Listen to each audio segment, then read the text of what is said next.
ආයුබෝවන් ඔයාලා සියලු දෙනාම මගේ channel එකට සාදරයෙන් පිළිගන්නවා. ඉතින් ඔන්න මං අදත් ඔයාලට අලුත්ම දෙයක් රැගෙන ආවා. ඔයාලා අහසේ ලස්සන ආලෝක ධාරා දැක ඇති.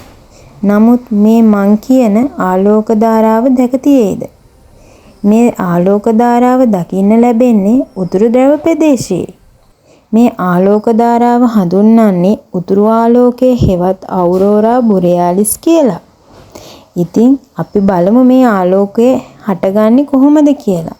සූර්යාගෙන් එන විද්‍යුත් චුම්බක අංශු පෘථිවි වායු අංශු සමග ගැටීමෙන් තමයි මේ ආලෝකය හටගන්නේ.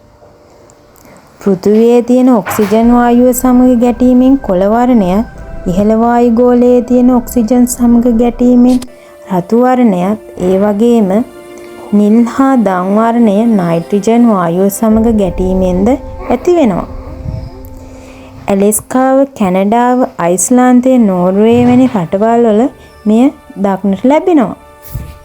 ඒ වගේම සූර්යාගේ ක්‍රියාකාරීත්වය වැඩි වෙන විට දකුණු ප්‍රදේශයේද තැනින් තැන මෙය දක්නට ලැබෙනවා.